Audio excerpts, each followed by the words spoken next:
Assalamualaikum warahmatullahi wabarakatuh. Alhamdulillahilladzi arsala rasulahu bil huda wa dinil haqq liyudhhirahu 'ala ad-dini kullihi walau karihal musyrikun.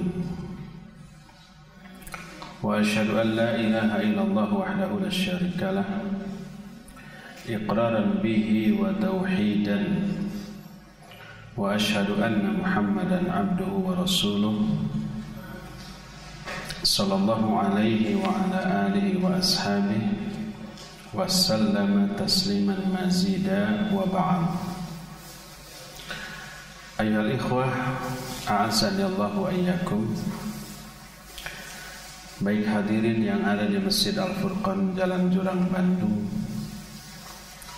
atau para pendengar Radio Roja, baik Roja Cilengsi untuk Jabodetabek dan sekitarnya, Roja Bandung untuk Bandung dan sekitarnya, Roja Pontianak, Roja Nang, Roja Berau, Roja Lampung,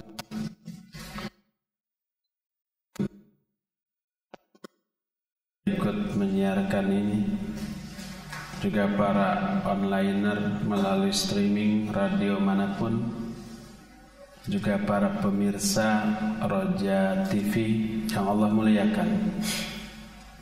Alhamdulillah, sore ini kembali kita berjumpa untuk melanjutkan bahasan kitab Al-Qaul Mufid ala Kitab Tauhid, yang pada pertemuan kita terakhir 3 pekan yang lalu kira-kira kita sudah selesai membahas penjelasan tentang sihir.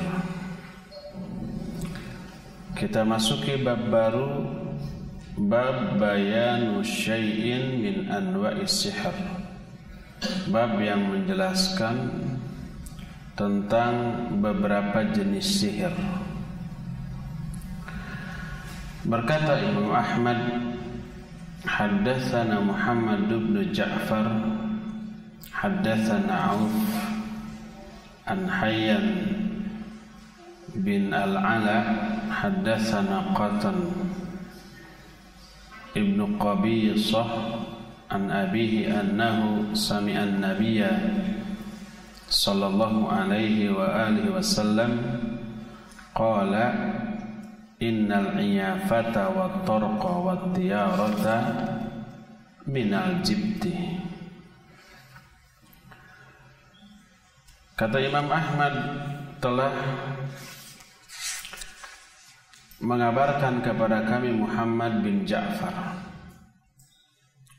Kata Muhammad bin Ja'far telah mengabarkan kepada kami Auf dari Hayyan bin Al-Ala.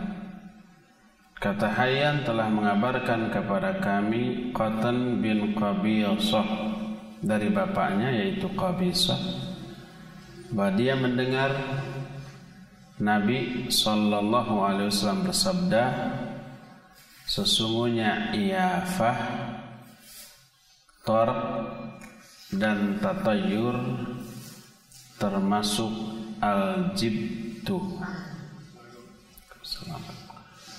Hadis ini dikeluarkan oleh Imam Abdul Razak, juga Imam Ahmad, Ibnu Sa'ad, Abu Daud, An-Nasa'i dan yang lain-lainnya, dan sanad hadis ini hasan. Nabi SAW dalam hadis ini menyatakan 3 perbuatan yang termasuk al-jibtu. Makna al-jibtu adalah sihir. 3 perbuatan tersebut, pertama adalah al-iyafah. Iyafah itu bentuk masdar dari afa ya'ifu iyafatan. Makna iyafah adalah jazrut tayri littasya'um awit tafa'ul, melepaskan seekor burung untuk tasya'um dan tafa'ul. Tasya'um itu untuk menentukan kesialan, menduga-duga kesialan. Tafa'ul itu sebaliknya, keuntungan. Di kalangan orang Arab zaman dahulu ini dilakukan. Dan melepaskan burung itu ada beberapa tujuan. Tujuan pertama ada melepaskan burung dalam rangka berburu. Burungnya itu burung buruan, burung pemburu yang dilatih. Kalau masalah ini nggak terlarang, boleh-boleh saja. Nah, yang kedua ini melepaskan burung untuk meramalkan kesialan atau keuntungan. Kalau ketika burung itu dilepaskan dia terbangnya ke arah kiri, pertanda itu sial. Tapi kalau burung itu dilepaskan lalu terbangnya ke arah kanan, oh itu bakal untung. Tapi kalau ke depan atau ke belakang, wallahu a'lam, mungkin mereka mengulang atau sudah berhenti mengulang dari awal. Jadi umpamanya mereka mau bepergian untuk kepentingan bisnis atau apapun. Apakah bepergian tersebut menguntungkan atau tidak? Mereka meramalkan peruntungan mereka itu dengan melepaskan burung. Lihat kemana burung itu perginya atau terbang. Kalau ke kiri, oh ini bakal sial, akhirnya nggak jadi perginya. Kalau umpamanya ke kanan, ini bakal untung, bakal bagus, akhirnya jadi pergi. Ini yang disebut dengan al-iyafah. Dan ini kata Nabi SAW termasuk al-jibtu. Al-jibtu itu salah satu jenis sihir. Kenapa disebut salah satu jenis sihir? Karena sudah diterangkan tentang definisi sihir di awal pembahasan tentang sihir adalah kullu ma kana khafiyus sabab, yaitu segala sesuatu yang sebab-sebabnya ini khafi. Khafi itu samar, nggak jelas. Segala perkara yang sebabnya samar atau tidak jelas itulah sihir. Ini termasuk sihir karena coba apa hubungannya lepasnya burung ke kanan atau ke kiri dengan peruntungan orang itu, nasib orang itu, sial atau untungnya orang itu, kan nggak ada keterkaitan, samar sekali, nggak diketahui. Maka itu termasuk salah satu di antara jenis sihir. Itu yang pertama, yaitu al-iyafah. Kedua, at-tarq. At-tarq maknanya adalah al-khattu yukhattu fil ard, garis yang dibuat, digariskan di atas tanah. Wa ka'annahu minat tariq. Mungkin ini asalnya dari tariq. Tariq ini artinya jalan. Oleh karena itulah dibuat garis di tanah seolah-olah itu jalan yang akan dilalui, dan ini memiliki pengaruh kepada nasib orang. Biasanya yang banyak melakukan hal seperti ini adalah para wanita. Salah satu jenis praktek sihir dan praktek perdukunan adalah dengan membuat garis di atas tanah, yang wallahu alam bagaimana caranya garis itu bisa sampai kepada apa yang mereka inginkan atau apa yang mereka maksud. Maka ini pun termasuk jenis sihir. Adapun kalau membuat garis di tanah untuk tujuan yang bukan seperti itu, Seperti menurut sebagian orang dibolehkannya membuat sutroh sholat dengan garis. Orang mau sholat di tempat terbuka, nggak ada bangunan, nggak ada pohon, nggak ada apa-apa, nggak ada batu, akhirnya dia buat sutroh dengan garis. Menurut sebagian ulama ada yang membolehkan karena ada hadis tentang hal itu, sekalipun hadisnya dhaif. Tapi ada sebagian ulama yang menyatakan membuat garis untuk sutrah. Tapi yang rajih adalah yang memakai benda tertentu yang ketinggiannya minimal 1 hasta. Tapi andai ada orang yang membuat sutrah dengan garis, maka itu enggak termasuk pada perkara yang dilarang yang sedang kita bahas ini, atau membuat garisnya bukan tujuan untuk meramal atau sebagai praktek sihir, maka enggak apa-apa. Nabi SAW juga pernah mempraktekkan membuat garis di tanah, tapi untuk menjelaskan perkara kebenaran. Nabi SAW membuat satu garis lurus panjang, di kiri kanannya membuat garis-garis pendek. Lalu beliau menyatakan, hadza sabilullah wa hadhihi subul. Ini jalan Allah, maka ikuti jalan itu, sedangkan ini jalan-jalan setan, jangan kalian ikuti. Nabi menggambar begitu bukan dalam rangka untuk mempraktekkan sihir, bukan, untuk menjelaskan sebuah kebenaran. Jadi kalau membuat garis di tanah tidak dalam rangka mempraktekkan sihir atau mempraktekkan ramalan, maka enggak masalah. Sehingga yang dimaksud dengan tarq dalam hadis ini adalah membuat garis di tanah sebagai salah satu di antara praktek sihir atau praktek perdukunan atau praktek meramal.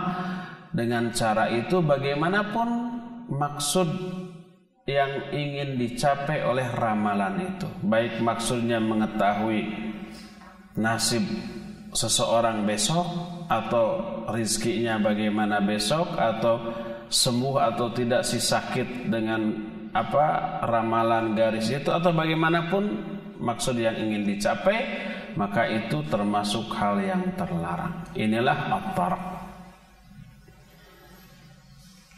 Ketiga, at-tiyarah. Tiyarah artinya meramal juga dengan burung. Berasal dari kata tatayyara. Tatayyara ini adalah meramalkan kesialan baik dengan melihat atau dengan mendengar. Dengan penglihatan, dengan apa yang dia lihat atau dengan apa yang dia dengar. Sebagai contoh umpamanya, kalau seseorang pergi dari rumah, mau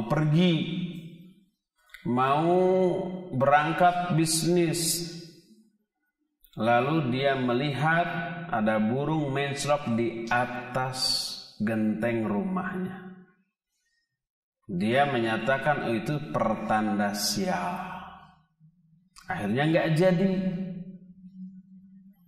Atau mendengar suara burung tertentu, dan burung tertentu tersebut kalau bersuara memberikan isyarat akan ada kesialan atau musibah yang menimpa kalau orang itu tetap pergi. Akhirnya nggak jadi pergi.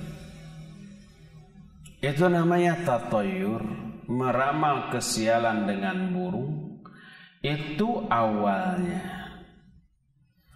Tapi kemudian tatayyur maknanya berkembang, tidak hanya dengan burung, tapi dengan selain burung juga.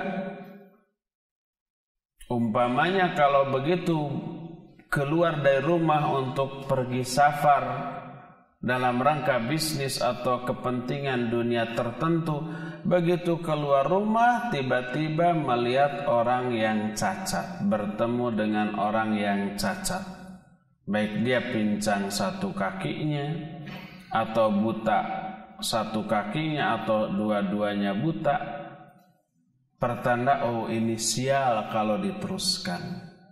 Akhirnya nggak jadi diteruskan, dia batalkan kepergiannya. Itu juga termasuk tatoyur yang terlarang. Termasuk tatoyur dengan waktu atau dengan tempat. Seperti umpamanya menganggap sial hari-hari tertentu. Sebagian orang ada yang menganggap sial terhadap hari Selasa umpamanya. Kalau mau bisnis, kalau mau usaha jangan hari Selasa, rugi lu umpamanya ya. Kalau mau menikah jangan bulan Safar, bakal amburadul itu rumah tangganya. Kalau nikah jangan, kalau di kalangan orang Arab jangan bulan Syawal. Siapa yang nikah bulan Syawal bakal sial. Menimpakan kesialan kepada waktu. Itu juga sama dengan tatoyur. Padahal oleh Aisyah radhiyallahu anha dinikahi oleh Nabi sallallahu alaihi wasallam pada bulan Syawal.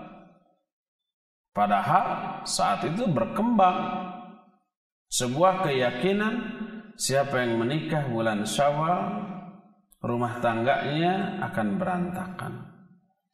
Siapa yang menikah bulan Syawal tidak akan beruntung, tidak akan bahagia. Maka itu ditepis oleh Nabi sallallahu alaihi wasallam dengan menikahi Aisyah di bulan Syawal. Lalu apa kata Aisyah? Ayyukunna kana afdha indahu minni? Siapa sih di antara kalian, hai para wanita, yang lebih beruntung di samping Nabi sallallahu alaihi wasallam dibanding saya? Di kalangan para wanita semua yang ada, wanita yang paling beruntung siapa? Wanita yang dinikahi oleh Nabi sallallahu alaihi wasallam. Dan di kalangan para wanita yang dinikahi oleh Nabi sallallahu alaihi wasallam, siapa wanita atau istri Nabi yang paling beruntung, paling dicintai? Ya, Aisyah radhiyallahu anha. Ketika seseorang bertanya, "Ya Rasulullah, man ahabbun nasi ilaik?" Wahai Rasulullah, siapa manusia yang paling kau cintai? Beliau menjawab, siapa? Aisyah. Kalau mereka bertanya lagi, wa minar rijal? Kalau dari kalangan laki-laki siapa? Dijawab siapa? Abuha, bapaknya Aisyah. Siapa? Abu Bakar As-Siddiq radhiyallahu anhu. Jadi Aisyah lah wanita yang paling beruntung sejagat, menjadi pasangan bagi manusia termulia sejagat, yaitu Nabi sallallahu alaihi wasallam, dan beliau akan menjadi istri Nabi dunia sampai ke akhirat nanti. Padahal dinikahinya di bulan Syawal yang pada saat itu berkembang keyakinan siapa yang menikah bulan Syawal bakal sial, bakal nggak akan bahagia. Dibantah semuanya itu oleh pernikahan Nabi dan Aisyah radhiyallahu anha. Jadi menimpakan kesialan kepada tempat waktu, kepada sesuatu yang didengar, sesuatu yang dilihat, sesuatu yang disaksikan, itu termasuk tatoyur, meramalkan kesialan dengan apapun. Kalau di kita, di Indonesia, terutama di Jawa yang saya tahu, saya nggak tahu kalau di luar Jawa. Ada tuh keyakinan-keyakinan yang berkaitan dengan burung. Kalau umpamanya ada burung tertentu yang bersuara, saya nggak tahu nama burungnya dalam bahasa Indonesia ya. Tapi kalau daerah Jawa Barat, di orang Sunda, ada burung namanya sweet uncuing, yang bunyinya itu sweet kayak gitu tuh.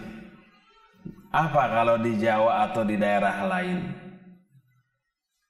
Saya nggak tahu. Kalau di Sunda namanya sweet unswing. Oh, kalau itu ada pertanda akan ada yang mati.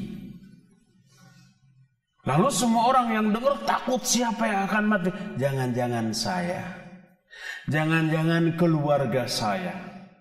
Maka malam itu mereka melewati malam tersebut dengan penuh ketegangan. Karena percaya dengan keyakinan bahwa adanya burung tersebut memberi isyarat akan ada orang yang akan mati. Termasuk saya waktu kecil begitu, wah, ada sweet unswing, waduh, takut jangan-jangan saya mati, atau ibu saya, atau ayah saya, atau siapa yang saya cintai. Tegang.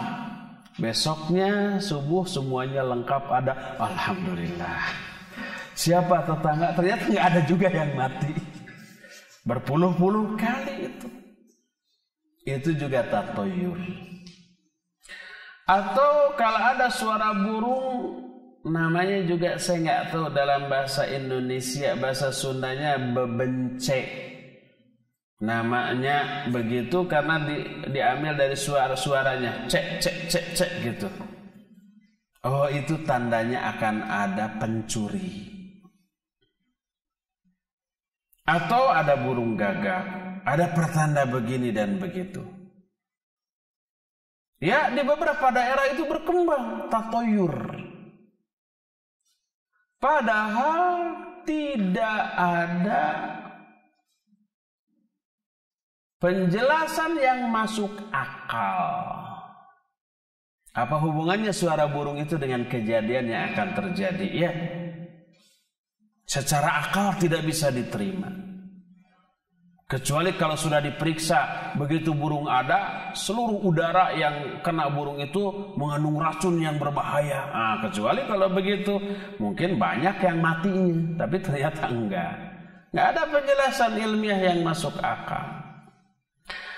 Kalau kedatangan mereka berkaitan dengan perkara gaib, maka pasti ada keterangan dari Allah dan Rasul-Nya.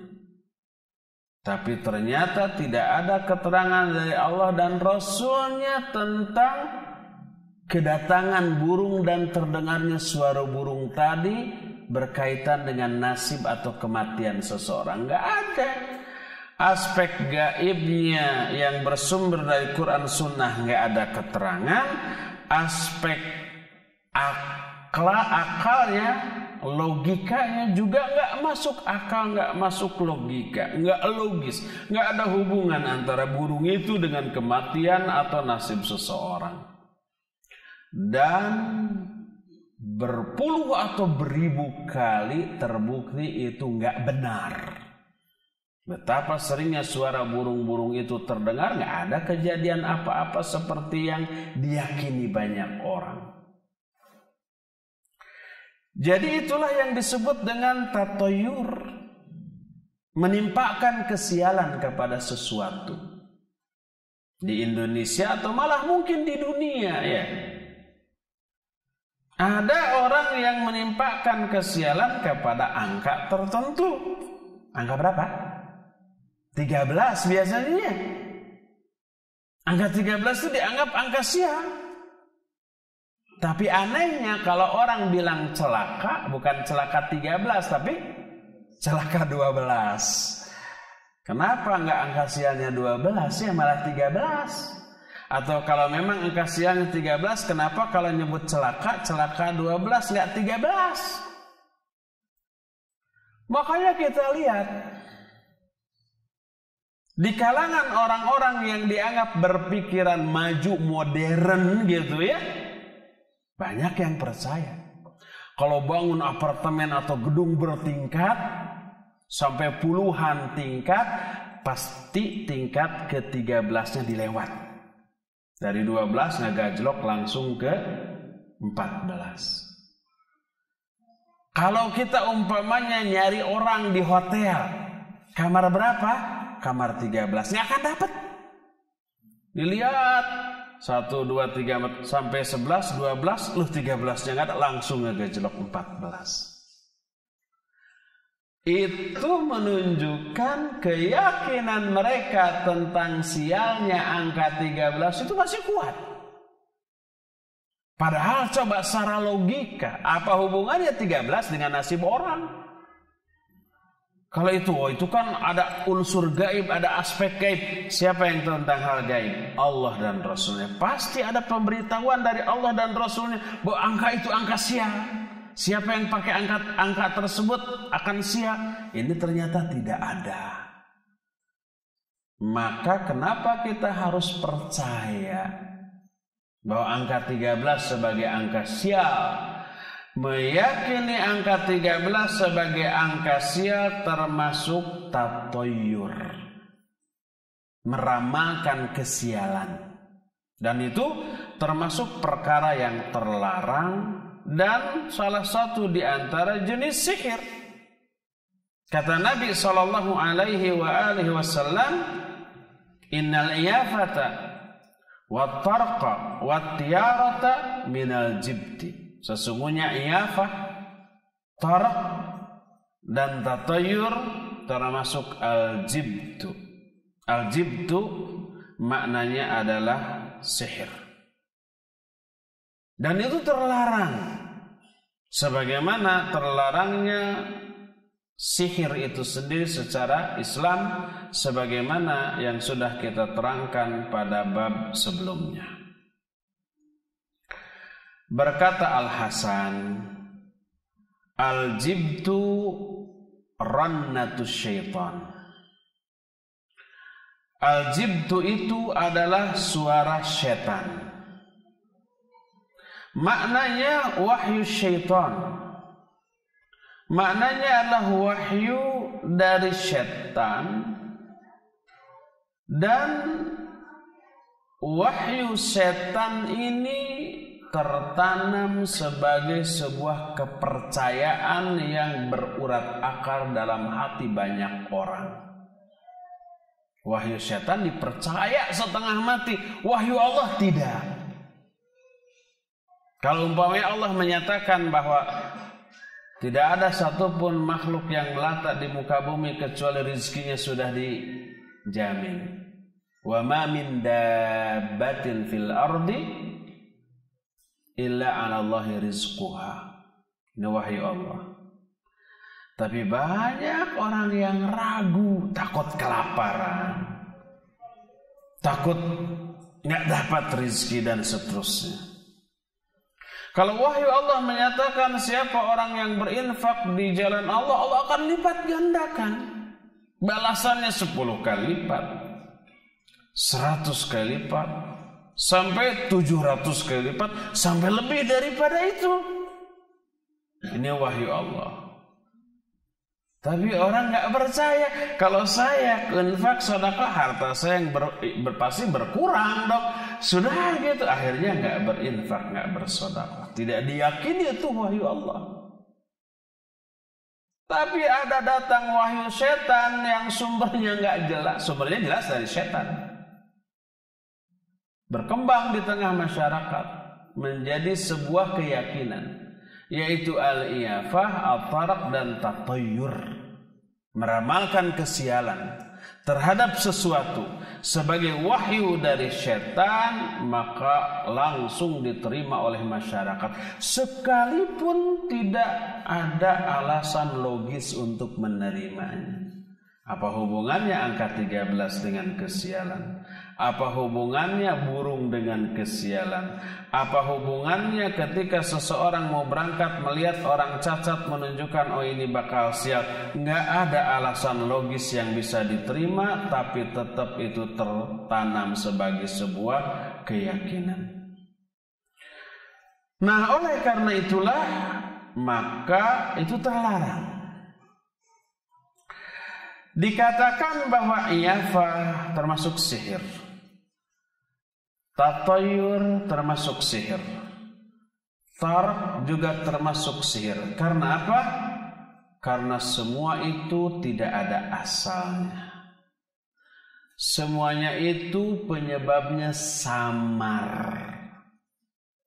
tidak bisa difahami oleh akal Allah logika kita, dan tidak ada keterangan syariat dari Al-Quran dan As-Sunnah tentang masalah itu, tapi tetap menjadi sebuah keyakinan, maka segala sesuatu yang sebabnya samar, yang tidak ada hakikatnya, maka itulah yang disebut dengan sihir. Makanya ketiga perbuatan itu termasuk di antara jenis-jenis sihir berdasarkan sabda Nabi SAW, innal iyafata wat tarqa wat tiyarata minal jibti. Sesungguhnya al-iyafah, at-tarq dan tatayur, ketiga-tiganya termasuk al-jibtu. Makna al-jibtu adalah sihir. Inilah hadis yang pertama yang menjelaskan ketiga perkara tadi termasuk jenis sihir yang terlarang, yang tidak boleh diyakini oleh manusia. Hadis kedua, nah ini juga banyak nih di kalangan kaum muslimin, terutama anak-anak mudanya. Hadis ini diterima dari Ibnu Abbas radhiyallahu anhuma. Dia berkata, qala Rasulullah sallallahu alaihi wa alihi wasallam, man iktabasa syu'batan minan nujum faqad iktabasa syu'batan minas sihar zada ma zada. Kata Nabi SAW, man iktabasa. Iktabasa maknanya ta'allama. Siapa orang yang mempelajari syu'bah minan nujum. Syu'bah artinya ta'ifah. Ta'ifah itu sekelompok. Jamaknya syu'uba. Syu'ub seperti ayat wa ja'alnakum syu'ubau wa qabail, surah Al-Hujurat ayat 13. Allah berfirman, dan Allah telah menjadikan kalian syu'uba, berkelompok-kelompok, bersuku-suku, berbangsa-bangsa. Syu'ub mufradnya syu'bah, qabail mufradnya qabilah. Makna syu'bah artinya ta'ifah, kelompok. Jadi manik tabasa syu'batan minan nujum, siapa orang yang mempelajari sekelompok dari bintang. An-nujum maknanya bintang. Tapi ada tapi. Yang dimaksud bintang di sini bukan benda yang ada di atas langitnya. Karena itu susah bagaimana mempelajarinya kecuali dengan alat-alat modern sekarang ini.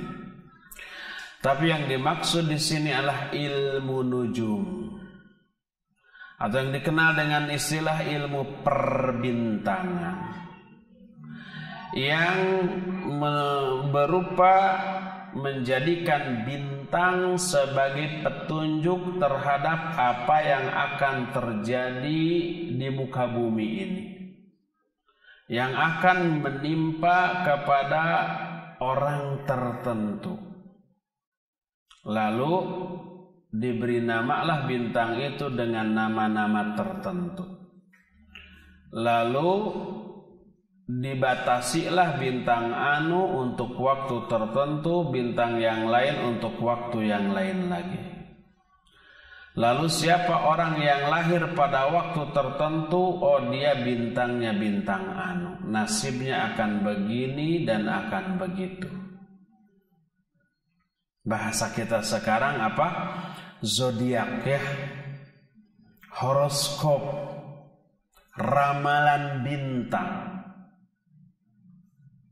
Dan itu dilakukan oleh orang yang mengklaim dirinya sebagai orang yang bergaya hidup modern, yang bersikap logis, yang selalu mendahulukan akal daripada keyakinan atau kepercayaan. Kepercayaan keterangan agama tidak dipercaya. Tapi walaupun mengklaim dirinya bertindak logis ya, yang selalu mendahulukan akal, yang menganggap dirinya modern, ternyata masih banyak yang percaya kepada ramalan bintang. Coba media mana di dunia ini yang tidak memuat ramalan bintang? Di koran ada, di majalah, di tabloid, di radio, di televisi, di internet, di HP masing-masing ada. Logikanya di mana? Apa pengaruhnya bintang tersebut dengan kejadian yang akan terjadi di alam jagat raya ini? Padahal semua yang terjadi di alam jagat raya ini seluruhnya berada di bawah pengaturan Allah Subhanahu wa ta'ala. Kadang-kadang sebab-sebabnya diketahui, kadang-kadang tidak diketahui, tapi tak ada kaitannya dengan bintang. Umpamanya berdasarkan pengalaman puluhan tahun dari kehidupan kita, kita tahu kapan akan hujan dan kapan tidak.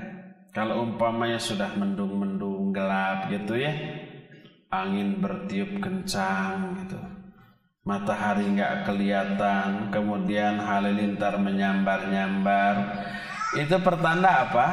Akan turun hujan. Ya, apakah itu ramalan? Bukan, itu perkiraan berdasarkan pengalaman ribuan kali dari kehidupan kita. Kita sudah mengalami itu mungkin puluhan, ratusan atau ribuan kali. Tahu ini bakal hujan.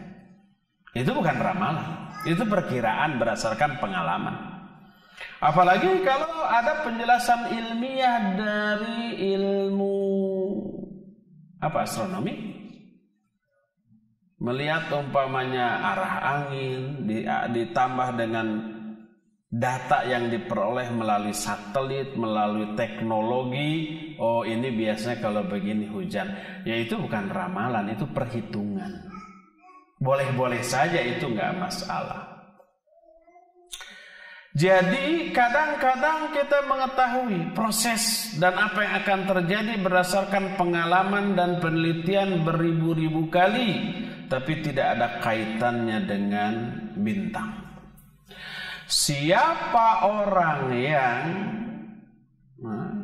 meyakini bahwa kejadian yang ada di alam itu karena bintang, orang itu telah beriman kepada bintang tapi kufur kepada Allah.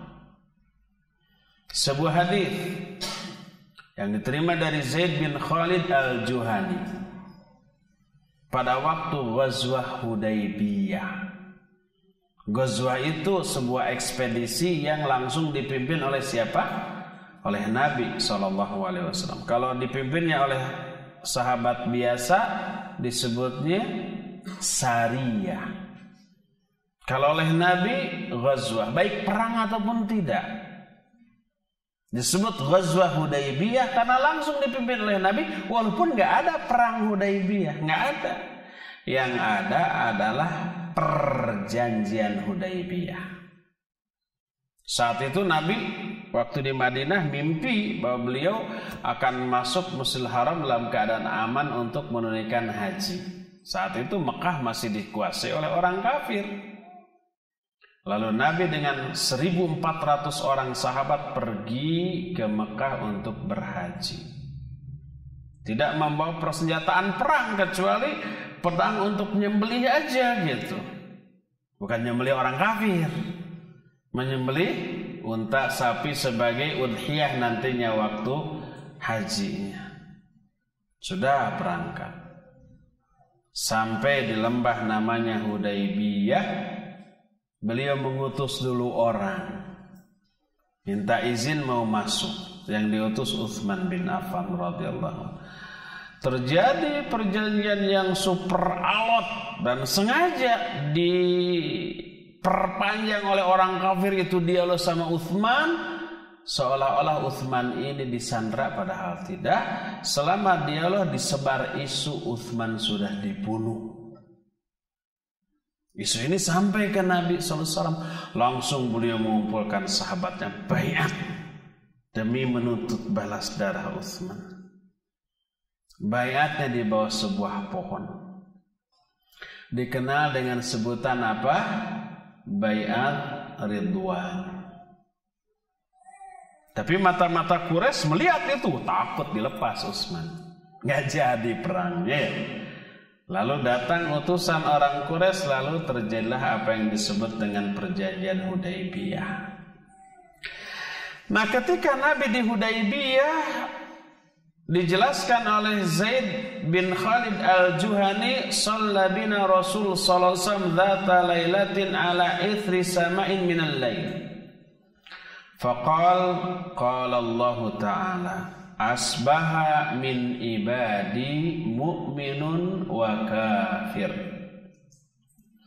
Faman qala mutirna binau kadza wa kadza fa innahu kafirun bi mu'minun bil kawkib. Wa man qala mutirna bi fadlillahi wa rahmati fadzalika mu'minun bi kafirun bil kawkib. Kata Zaid bin Khalid al-Juhani, Rasul sallallahu alaihi wasallam salat bersama kami di suatu malam. Yang dimaksud salat subuh, masih gelap. Di atas tanah basah bekas hujan tadi malam. Tadi malamnya hujan. Jadi mereka sholat di atas tanah yang basah. Tapi nggak jeblok kayak di kita, karena bukan tanah, yaitu apa? Pasir ya. Nggak lengket. Selesai sholat, Nabi SAW berkata, Allah Ta'ala berfirman. Apa kata Allah? Pagi ini ada di kalangan hamba-hambaku yang iman kepadaku, ada juga yang kafir kepadaku.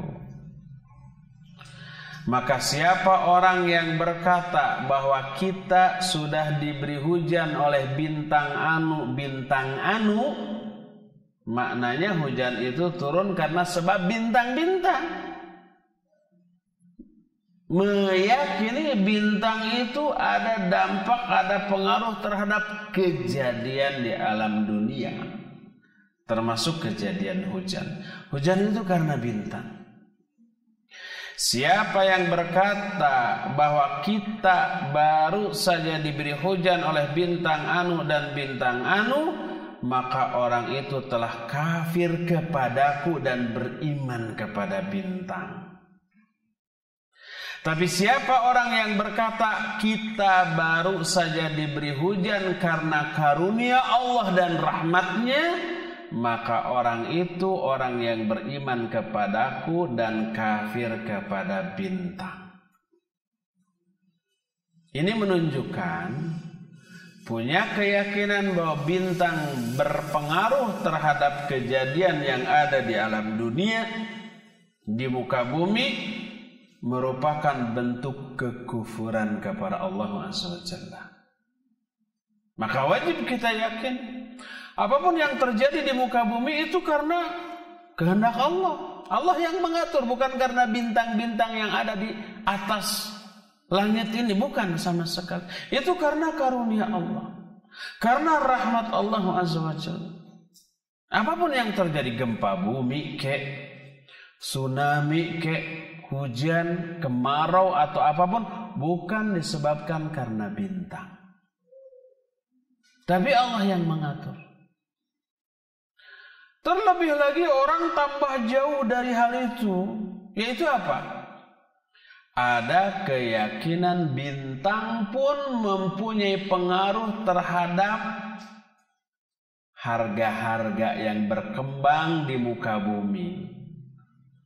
Harga LPG itu naik tuh karena bintang tuh. Ada yang begitu. Tapi turun lagi karena bintang juga. Umpamanya begitu. Naik turun falas terhadap rupiah. naik turun harga-harga sembako itu dipengaruhi oleh kondisi bintang. Ada yang berkeyakinan begitu. Coba logika mana yang bisa menerima? Kalau mereka bilang ini bukan urusan logika, ini urusan masalah gaib. Kalau masalah gaib harus ada keterangan dari Allah dan Rasulnya, Quran atau hadis. Ada enggak? Ini enggak ada dalam Quran, dalam hadis, tapi ada bisikan dari yang gaib. Yang gaib yang dimaksud pasti siapa? Setan. Bisikan dari setan itu tipuan.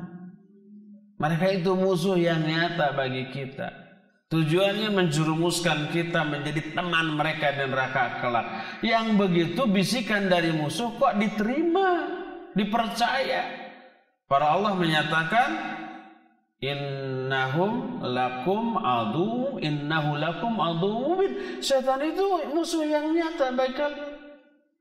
Allah menyatakan, fattakhidhuhu aduwa. Jadikan, anggap, perlakukan setan itu sebagai musuh, bukan sebagai sumber informasi.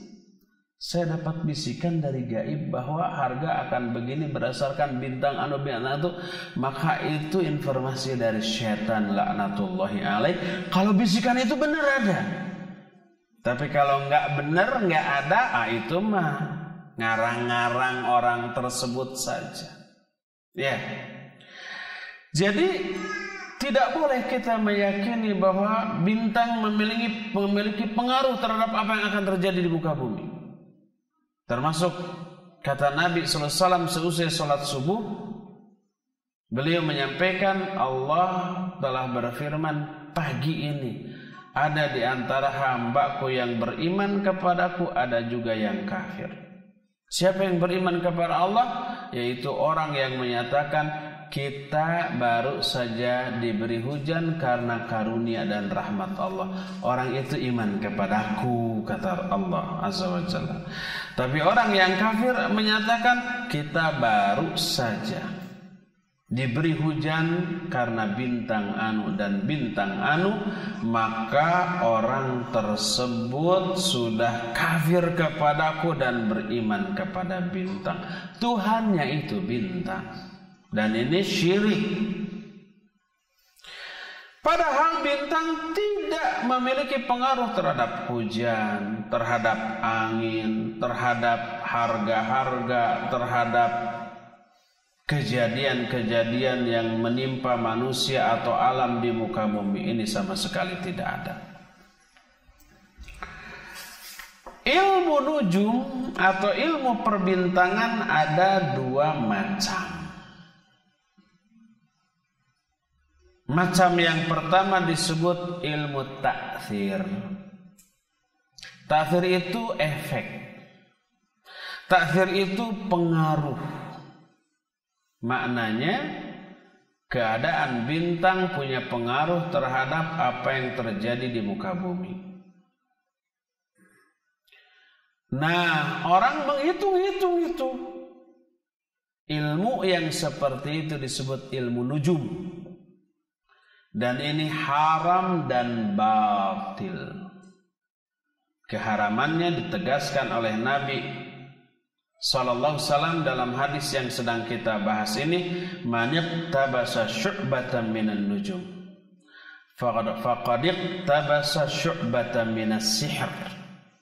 Siapa orang yang mempelajari sekelompok bintang, maknanya mempelajari ilmu nujum, ilmu perbintangan. Dan ilmu perbintangan yang dimaksud tadi adalah ilmu yang mengotak-ngatik seolah-olah bintang punya pengaruh terhadap kejadian di muka bumi. Itu ilmu nujum. Orang itu berarti telah mempelajari ilmu sihir. Ilmu perbintangan, ilmu nujum, ilmu ramalan bintang, zodiak, horoskop dan yang sejenisnya termasuk bagian dari ilmu sihir. Karena apa? Karena penyebabnya khafi. Khafi itu apa? Samar. Nggak masuk akal. Apa pengaruhnya bintang dengan nasib? Apa pengaruhnya orang yang lahir bulan Januari tanggal sekian sampai tanggal sekian, bintangnya Capricorn Januari teh? Capricorn, hafal. Ditebak-tebak. Bahwa nasibnya minggu ini gitu ya. Orang yang bintangnya Capricorn minggu ini rizkinya agak lumayan. Cuma hubungan asmara memburuk. Kan ada ya? Dipercaya enggak? Banyak yang percaya. Buktinya itu bohong, buktinya itu palsu, buktinya itu enggak benar apa? Coba kumpulkan 10 orang yang bintangnya sama. Nasibnya sama enggak? Beda-beda tuh. Coba umpamanya kelahiran Januari, bintangnya Capricorn semuanya ngumpul. Gimana nasibnya minggu ini? Sama enggak persis semuanya seperti yang diramalkan dalam bintang ini? Beda-beda ternyata. Oleh karena itulah maka itu menjadi bukti dustanya hal tersebut. Dan tidak ada keterangan ilmiah apa pengaruhnya kalau lahir bulan anu tanggal sekian, minggu ini akan begini. Dari mana tahunya? Apa penjelasan ilmiahnya? Apa penjelasan logisnya? Nggak ada sama sekali. Lalu apa penyebabnya? Samar. Nah, yang samar inilah yang disebut dengan sihir. Siapa yang mempelajari ilmu nujum, ilmu perbintangan, ilmu horoskop, ilmu zodiak, ramalan dengan bintang, berarti orang tersebut telah mempelajari ilmu sihir. Dan hadis yang menyatakan demikian, pertama, hadis yang tadi, hadis yang menyatakan setelah Nabi sholat subuh, malamnya hujan, Nabi berkata, Allah berfirman, pagi ini ada orang di kalangan hambaku yang beriman kepadaku, ada juga yang kafir. Yang kafir adalah orang yang menyatakan kita dituruni hujan oleh bintang anu dan bintang anu. Seolah-olah peristiwa yang terjadi di muka bumi dipengaruhi atau ditentukan oleh bintang. Dia kafir kepada Allah Azza wa Jalla. Makanya orang seperti itu termasuk orang yang mempelajari ilmu sihir. Kedua, Nabi bersabda ketika terjadi gerhana matahari total di zamannya. Ketika itu terjadi bersamaan dengan peristiwa duka yang dialami oleh Nabi SAW berupa apa? Meninggalnya Ibrahim, putra tercinta Nabi SAW. Usianya 1,5 tahun. Lagi lucu-lucunya. Orang Sunda bilang nuju jadi kembang buruan, bunga halaman. Kembang buruan secara bahasa artinya bunga halaman. Kembang itu bunga, buruan itu halaman rumah. Kembang buruan artinya sesuatu yang dianggap menjadi penghibur dan penyegar suasana. Coba kalau di halaman rumah kita ada bunga yang segar, suasananya enak, harum gitu, fresh, segar gitu. Makanya adanya anak yang lucu, bikin gemes, bikin ketawa disebut kembang buruan, penyegar suasana. Semua orang yang punya anak segede itu, sekecil itu, lagi lucu-lucunya, pasti gemes sayang. Tiba-tiba meninggal.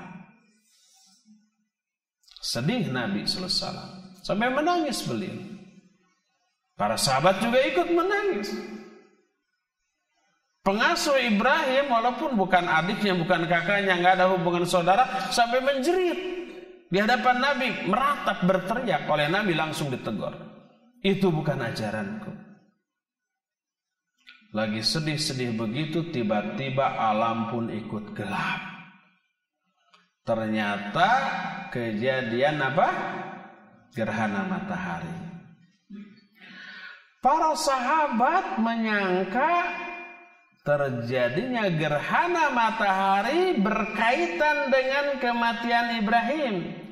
Hebatnya Nabi SAW gitu ya dalam pandangan mereka. Sampai ketika beliau bersedih, alam pun ikut bersedih. Sampai gelap.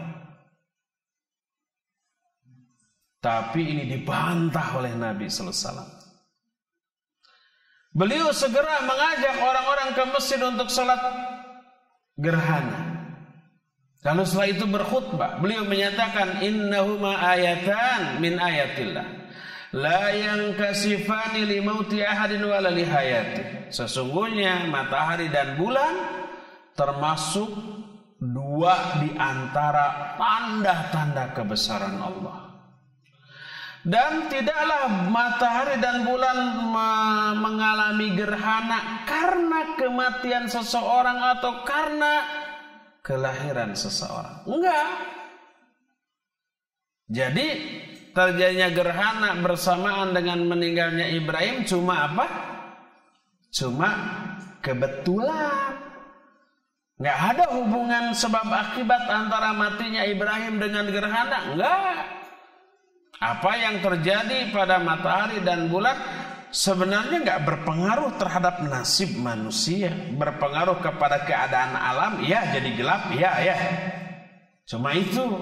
Mungkin juga ada pengaruh-pengaruh gravitasi, pengaruh pasang surutnya laut gitu ya. Dan itu bisa dijelaskan secara ilmiah. Karena apa? Karena perubahan jarak antara bulan, matahari, dan bumi itu ya mungkin. Tapi terhadap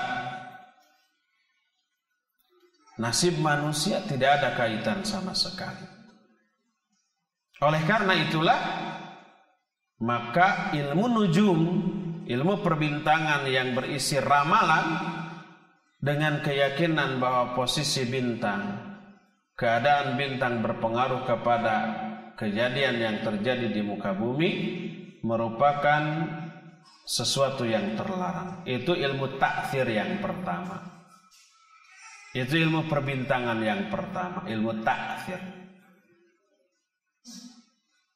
Kedua, ilmu tasyir. Ilmu tasyir inilah yang dibolehkan. Apa yang dimaksud dengan ilmu tasyir? Dari sayyara, yusayyirut tasyiron. Maknanya adalah bintang dan benda-benda langit di atas dijadikan petunjuk bagi arah dan waktu. Boleh nggak ini? Boleh. Kita berada di sebuah tempat yang kita nggak tahu, asing. Mana arah barat, timur, utara, selatan nggak tahu. Kecuali dengan melihat apa? Matahari. Bagi orang yang ada di Indonesia tinggal lihat jam 5. Matahari ada di mana? Di sana. Oh berarti itu daerah arah apa? Barat. Kalau bagi orang Indonesia. Bagi semua orang ya. Bagi semua orang. Kalau orang Eropa, matahari terbitnya di mana? Di barat, di timur, tenggelamnya. Sama di barat juga ya. Sama di barat juga. Kan matahari sama itu juga. Matahari orang Indonesia dengan matahari orang Eropa sama enggak?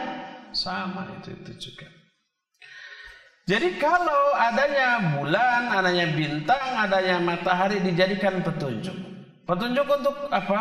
Untuk menentukan arah, untuk menentukan waktu. Maka ya ini boleh dan manfaat.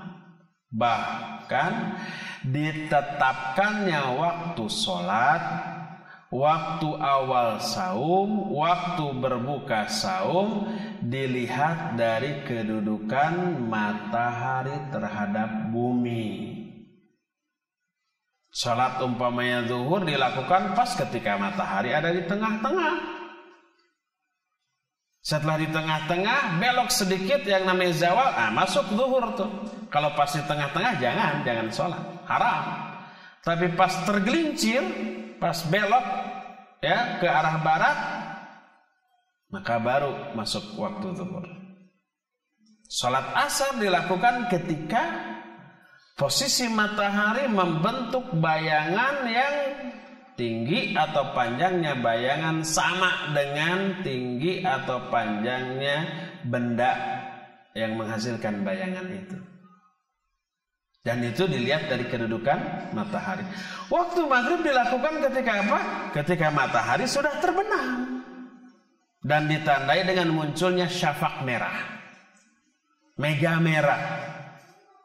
Baru, nah, jadi matahari dijadikan sebagai apa? Sebagai petunjuk untuk menetapkan waktu-waktu sholat, menetapkan waktu berbuka saum, waktu awal saum, menetapkan arah dan seterusnya. Maka ini boleh dan bagus dan harus, dan ini dikukuhkan oleh Allah Azza wa Jalla dalam banyak Al-Quran.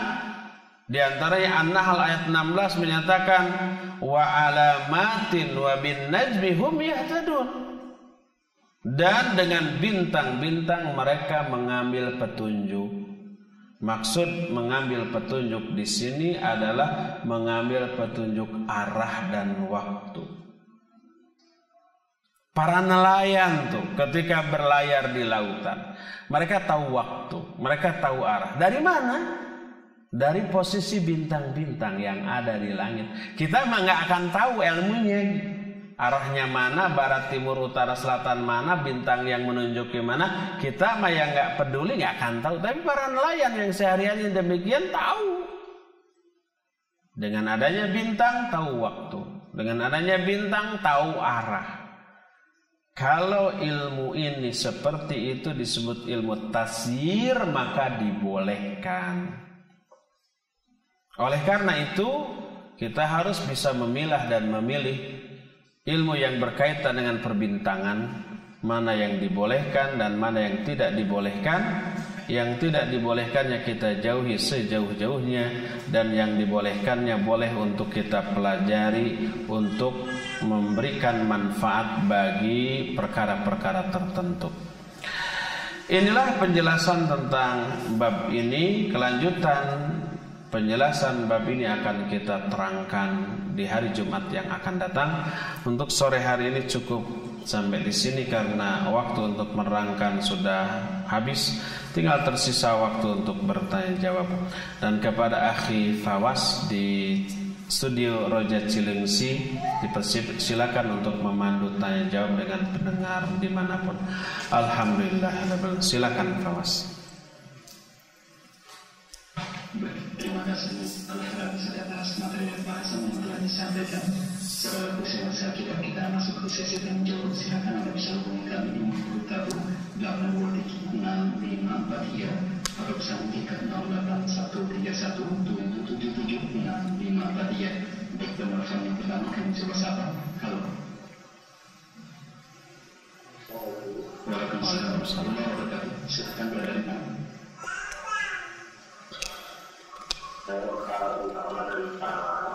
Kalau utama di Padalarang, maaf Bapak, kita suruh menjadi ini Bapak atau grafiknya agar tidak terjadi lebih baik. Silakan.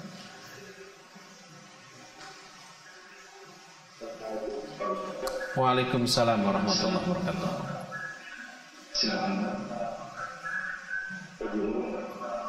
Begini saya memberkati kita pengendara alam atau pernafasan agar itu termasuk sihir dan bukan itu yang bersemangat. Iya. Yang kedua, bagaimana menjelaskan kepada masyarakat bahwa tabayun itu sudah menjadi bermanfaat dan berakal sebenarnya khususnya di Jawa Barat. Terima kasih. Assalamualaikum. Terima kasih. Waalaikumsalam warahmatullahi wabarakatuh. Afan Fawas, yang kedua apa barusan bisa diulang? Iya, beliau bertanya bagaimanakah menyikapi masyarakat sikap kita dan cara kita untuk memberikan masukan dan nasihat kepada masyarakat terhadap tabayun yang begitu banyak dipercayai dengan masyarakat kita. Faktor apa? Tatoyur. Oh, tatoyur. Iya. Khair. Pak Utama di Padalarang, barakallahu fiik. Tadi pagi juga Pak Utama masuk sampai 2 kali bertanya di Radio Roja Bandung ketika membahas kitab Riyadhus Shalihin pakai bahasa Sunda ya. Sekarang masuk lagi, beruntung banget. Pertama, bagaimana dengan ilmu tenaga dalam atau ilmu pernafasan? Pernafasan termasuk salah satu di antara ritual agama lain.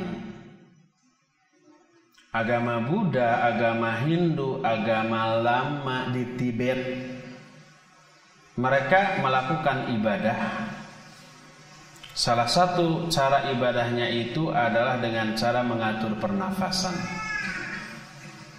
Diistilahkan bertapa atau bersemedi adalah dengan memadukan beberapa hal. Hal pertama, mengosongkan pikiran. Yang keduanya, mengatur nafas dengan tata cara pengaturan tertentu. Itulah bagian yang tak terpisahkan dari ritual mereka. Yang kemudian ini memberi dampak secara fisik. Secara fisik kepada tubuh sehat atau kuat dan melahirkan tenaga ekstra yang di luar nalar manusia yang disebut dengan tenaga dalam. Sebagian orang ada yang menyebut dengan sebutan krah. Dan ilmu yang mempelajarinya disebut krahtologi. Sebagian lagi ada yang menyebut dengan sebutan tenaga prana. Ada lagi juga yang menyebut dengan sebutan tenaga dalam seperti yang umumnya dikenal orang. Semua cara mempelajarinya dasarnya sama, yaitu mengatur nafas dengan cara pengaturan tertentu dan melakukan gerakan-gerakan tertentu secara fisik, tapi gerakan tersebut bukan memukul, menangkis atau menghindar, tapi gerakan tersebut dengan menggesek-gesekkan sebagian anggota tubuh ke badan, menggesekkan tangan ke rusuk, melakukan gerakan tangan tertentu lalu digesekkan ke badan. Ketika melangkah, si kaki juga nggak boleh mengangkat, tapi harus napak di tanah bergeser sambil menahan nafas dalam hitungan tertentu, dalam bilangan tertentu. Itu umumnya begitu. Seluruh ilmu tenaga dalam seperti itu. Walaupun jurusnya sedikit bervariasi gerakannya, tapi prinsipnya cara ngatur nafasnya dan menggesek-gesekkan tangan ke tubuh serta si kaki ke tanah semuanya sama. Nah, itu dari ritual agama lain. Termasuk dari sana ada orang yang mengambil metodologi pernafasan hanya untuk kesehatannya semata-mata, seperti yang dipraktekkan dalam ilmu yoga. Yang diambil apa? Konsentrasi dan kesehatan, kebugaran. Tapi asalnya sama, itu ritual dari agama lain. Nah, jangankan ritual agama lain, ritual dari ajaran Islam, tapi dilakukan secara keliru, menyimpang dari sunnah Rasul SAW, setan datang terlibat untuk memberikan ruh kehusuan. Siapa orang yang beribadah kepada Allah Azza wa Jalla dengan sebuah kebidahan, maka setan akan mengembuskan ruh kehusuan, akan memberikan keluar biasaan, baik khusyuk, kuat, tenang, dan seterusnya. Itu dalam ajaran Islam, apalagi agama lain. Siapa orang yang melakukan ritual agama lain, setan demen banget. Agar orang itu betah dalam ritual itu, diberi hal-hal yang luar biasa. Salah satu di antaranya bisa melayang gitu ya. Salah satu di antaranya umpamanya bisa kalau diserang, yang nyerangnya apa? Mental. Kalau saya terus terang sampai sekarang nggak percaya itu mental. Mungkin itu apa? Acting. Karena apa? Karena di perguruan seperti itu berkembang ya sebuah sikap yang berbau gengsi. Apa gengsinya? Orang kalau dianggap oleh gurunya tenaganya sudah gede, bangga di hadapan sesama murid yang lainnya, tenaga dalamnya. Lalu nih, sebagai tanda bahwa tenaga dalamnya sudah muncul atau gede, jadi kalau diserangkan kepada orang yang lebih tinggi mental, itu menunjukkan tenaga dalamnya sudah ada. Makin sensitif mentalnya, makin keras, makin gede tenaga dalamnya. Dan itu menjadi kebanggaan. Jadi kalau orang pas nyerang ternyata kena, nggak mental, oh ini belum punya tenaga dalam ini, malu dia. Makanya banyak yang pura-pura nyerang digitukan terus terpental jauh, para acting. Terus terang saja saya nggak percaya tuh. Jadi kalau ada orang yang kayak begitu ya, sok saya serang akan mental. Saya ingin nyoba nyerang dah. Cuma kalau umpamanya ternyata terpental nanti, baru kita akan selidiki kenapa terpental, apakah kepleset atau gimana ya. Tapi mau terpental mau tidak, mau muncul tenaga dalam itu mau tidak, dilihat dari esensinya itu diambil dari ritual agama lain. Maka tidak boleh. Jangankan mengambil ritual agama lain, menyerupai saja sudah tidak boleh. Nabi menyatakan, "Man tashabbaha biqaumin fahuwa minhum." Itu dalam urusan dunia apalagi agama. Siapa orang yang meniru-niru kebiasaan suatu kaum, orang itu termasuk golongan kaum itu. Dalam urusan dunia begitu, apalagi meniru dalam urusan agama, dalam urusan ibadah. Itu cara ibadah mereka jangan dilakukan. Walaupun manfaatnya katakanlah besar, sehat, kuat gitu ya. Tapi kalau itu terlarang secara syar'i, jangan dilakukan. Berdasarkan hal itulah, maka apabila ada di antara ikhwan kita, saudara kita yang sekarang masih belajar itu, saya sarankan untuk segera dihentikan. Apa efek buruknya? Banyak. Itu bisa menjurus kepada sihir, kepada perbuatan syirik. Di mana perbuatan syiriknya? Mereka melogikakan tenaga dalam. Mereka bilang tenaga dalam itu disebut dengan krah. Yang di dalam setiap diri manusia itu ada, cuma nggak terlatih. Kerahnya, tenaga dalamnya itu di dalam permukaan kulit, nggak keluar tuh. Tapi dalam kondisi tertentu, ketika marah banget, ketika takut banget, ketika gugup banget, adrenalinnya, kadar adrenalin dalam darahnya meningkat, maka kekuatan itu tiba-tiba muncul, kerahnya itu tiba-tiba membesar gitu. Dalam keadaan seperti itu dia bisa loncat tinggi. Dalam keadaan seperti itu dia bisa ngangkat barang berat. Seorang umpamanya akhwat anggun, pakai jilbab, berjalan mau ke pengajian, tiba-tiba ada gogom, tahu gogom? Kaleb. Mendekat, dia takut, lari, si gogom itu mengejar. Dalam keadaan mengejar begitu, dia lari, ada pagar 2 meter, dia loncati. Dia nggak sadar bisa loncat. Ya. Kata mereka itu karena kerahnya keluar, dan kalau sudah keluar dia bisa seperti itu.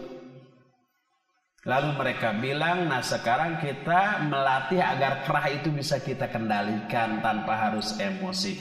Lahirlah cara tadi, jurus-jurus tadi.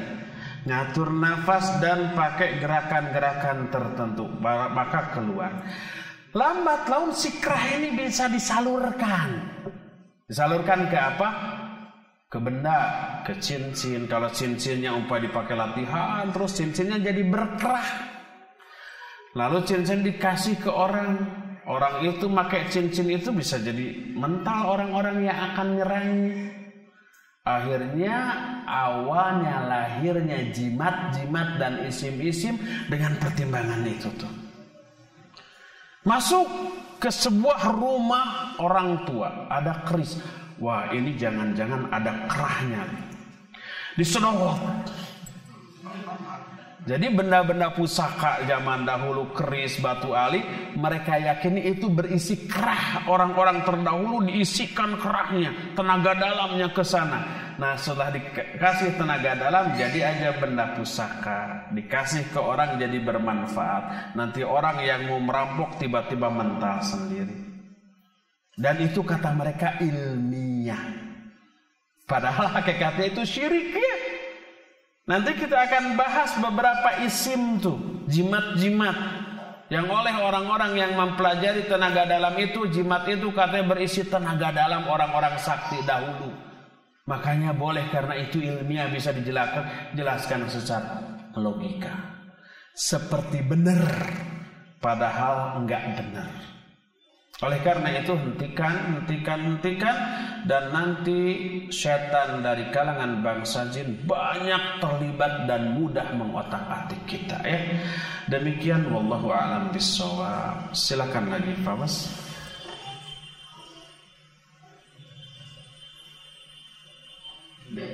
Pertanyaan yang dari pertama tadi mungkin dipending nggak? Ya terlalu panjang. Ya. Untuk berikutnya ada Pak Edi di share account kami telah terima di Ujami. Silakan Pak Edi. Waalaikumsalam warahmatullahi wabarakatuh. Saya membaca sebuah tabloid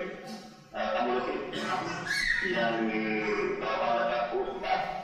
Katanya orang manusia itu mempunyai karakternya bisa terdata di Al-Quran di sebuah juz, misalnya di Quran 15 atau sebuah juznya 20. Ya ada dari itu Ustaz. Yang kasih Waalaikumsalam warahmatullahi wabarakatuh. Afwan, Fawas bisa dijelaskan lagi kurang jelas? Iya. Pertanyaan Pak Edi tadi boleh membaca di sebuah tabloid bahwasanya ada seorang tokoh yang berkata bahwa seseorang itu bisa dinilai dari juz tertentu di dalam Al-Quran. Apakah hal ini benar? Tadi ada angka 20-20-nya apa tadi? Tertentu di dalam Al-Quran. Tadi saya dengar ada angka 20-20 apa tadi? Maksudnya ada juz tertentu misalnya juz 19 atau juz 20 dari Al-Quran Al-Karim. Untuk orang-orang tertentu ada dan dalil syariat. Iya. Pak Edi di Unjani kan? Unjani Cimahi berarti ya? Hah? Ulu Jami Jakarta. Barakallahu fiik Pak Edi. Taib. Benarkah karakter manusia bisa ditebak melalui juz-juz tertentu dalam Al-Quran? Kalau itu benar, Al-Quran bisa dipergunakan seperti itu dan dibolehkan atau bagus dipergunakan seperti itu, maka pasti yang pertama kali ahli dalam hal seperti itu siapa? Nabi, para sahabat dan para ulama ahli tafsir. Siapa yang paling paham Al-Quran? Nabi sallallahu alaihi wasallam, juga para sahabatnya dan para ulama. Mereka paling ahli. Tidak ada suatu pun kebenaran yang terungkap sekarang tanpa terdahului oleh mereka sebelumnya. Semua kebenaran yang terungkap sekarang pasti sudah didahului oleh mereka. Oleh karena itu, kalau Al-Quran bisa dan boleh dipergunakan untuk menebak karakter seseorang, maka pasti lebih dahulu dilakukan oleh Nabi sallallahu alaihi wasallam, para sahabat dan para ulama. Ternyata Nabi, para sahabat dan para ulama tidak ada satu pun yang menggunakan Al-Quran dengan cara demikian.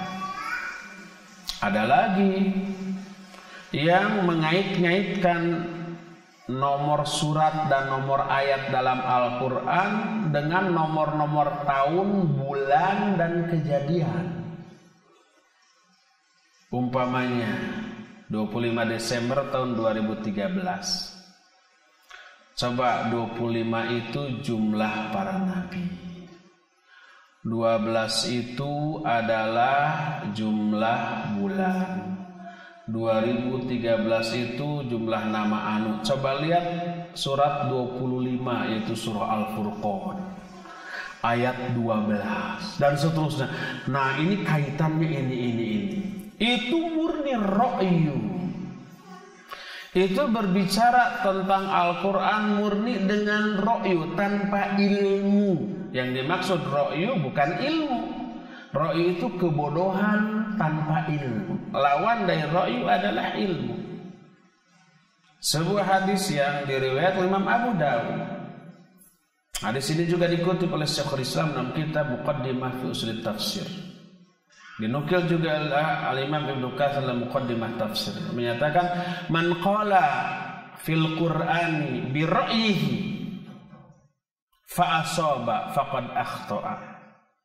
Siapa orang yang berbicara tentang Al-Quran dengan ra'yu, maksud ra'yu adalah kebodohannya, bukan dengan ilmu tafsir yang menjadi alat pokok dalam menafsirkan, bukan, tapi dengan ra'yu, dengan pikiran sendiri yang awam, nggak ngerti bahasa Arab, nggak paham tentang tafsir.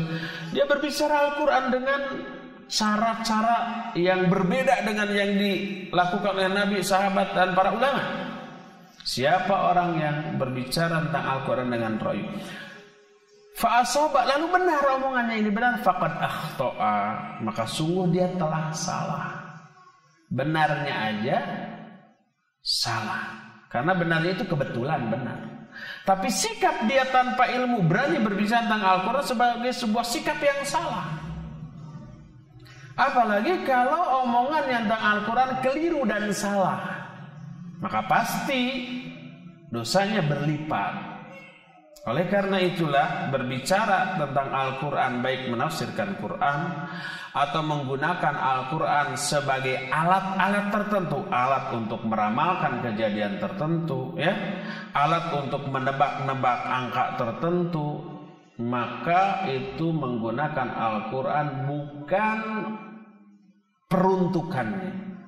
Bukan untuk itu Al-Quran diperlakukan. Oleh karena itu tidak boleh kita menggunakan Al-Quran baik juz tertentu, surat tertentu, ayat tertentu untuk mereka-reka, menebak-nebak karakter orang tertentu, karena itu bukanlah cara yang dilakukan oleh Nabi sallallahu alaihi wasallam, para sahabat dan para ulama di dalam menjabarkan Al-Qur'anul Karim. Wallahu a'lam bishawab. Silakan lagi Pak Mas. Terima kasih Zainal. Kami akan bertanya dari dua sanksi tadi berkesesuaian dari bayar di Jember dan satu pertanyaan lainnya. Assalamualaikum warahmatullahi wabarakatuh.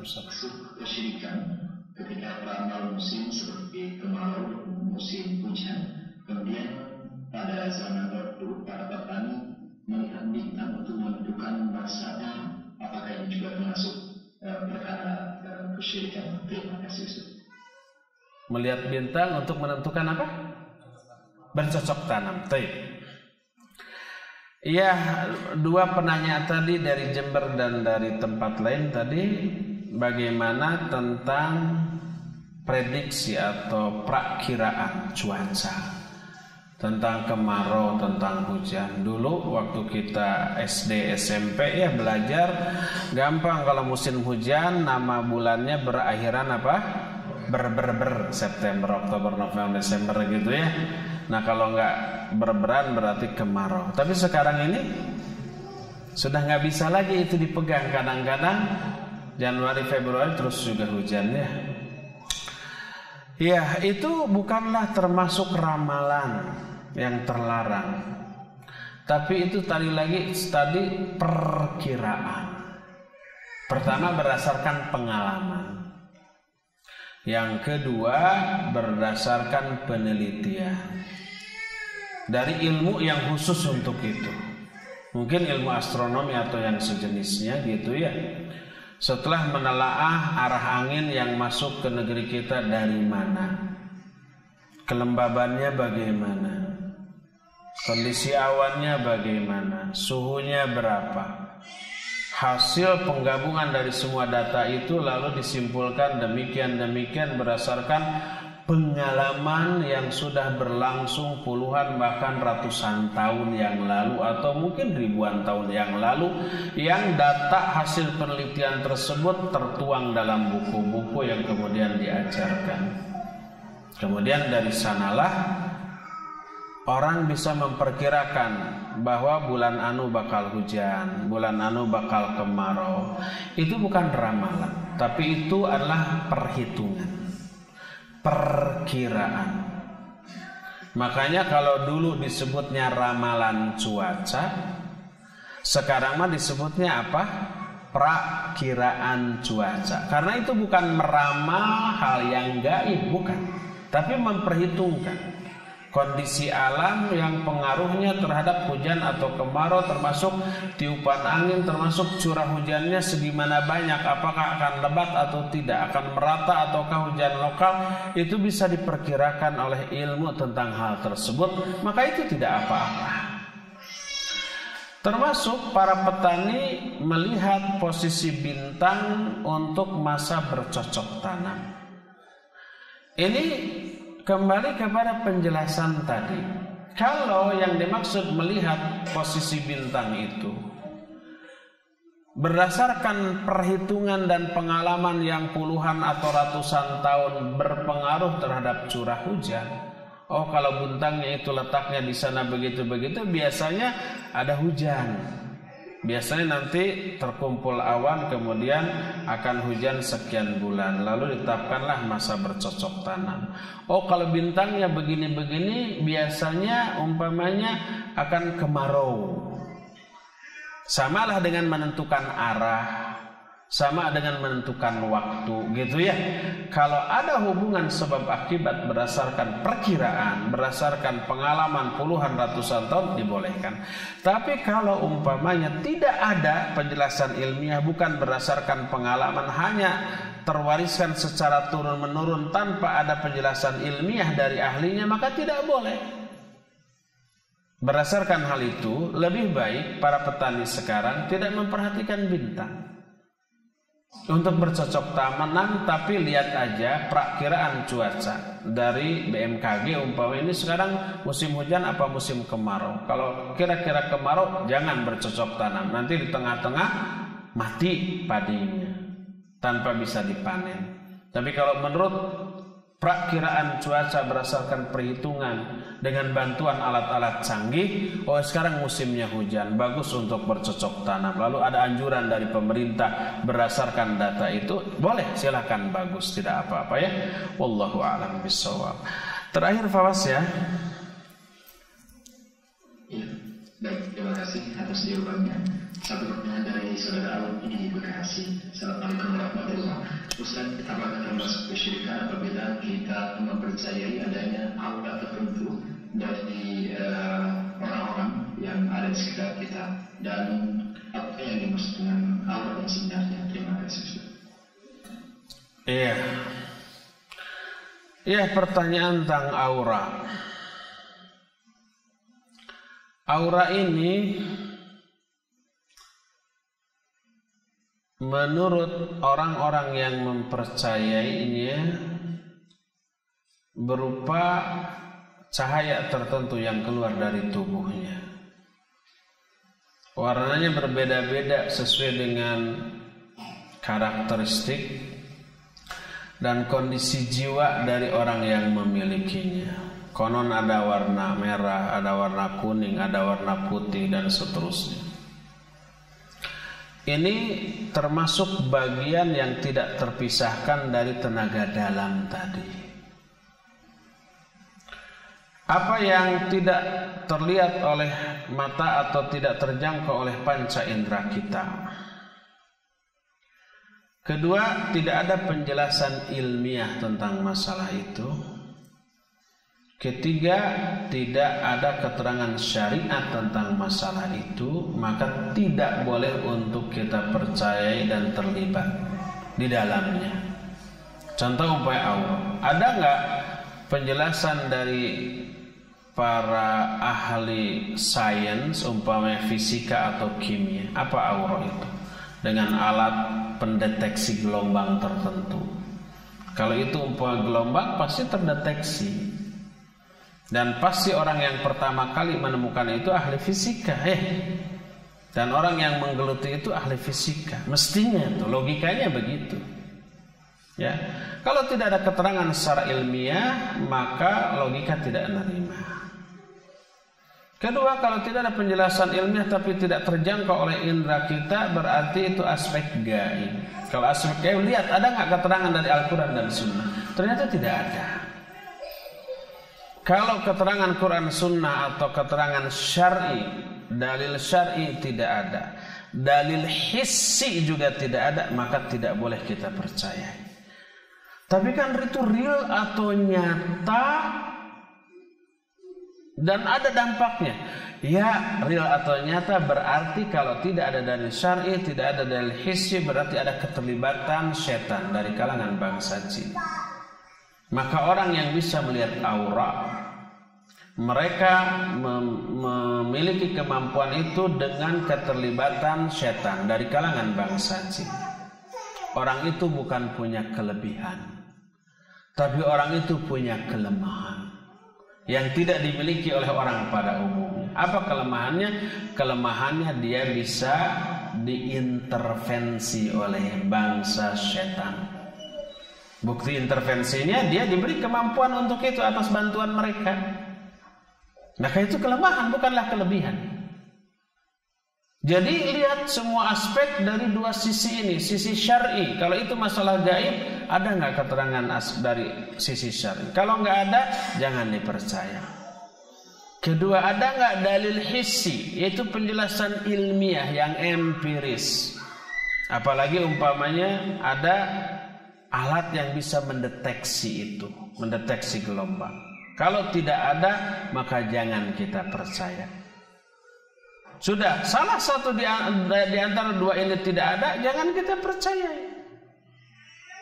Dalil syar'i enggak ada, dalil hissi enggak ada, sudah berarti itu tidak ada. Kalau ternyata ada, itu ada keterlibatan setan. Maka jangan kita terlibat dalam hal seperti itu. Wallahu a'lam bishawab. Nampaknya cukup sampai di sini saja. Sebentar lagi di sini memasuki waktu maghrib. Insyaallah kita akan berjumpa kembali di hari Jumat yang akan datang. Subhanakallahumma bihamdik, asyhadu an la ilaha illa anta, astaghfiruka wa atubu ilaik. Walhamdulillahirabbil alamin. Wassalamualaikum warahmatullahi wabarakatuh.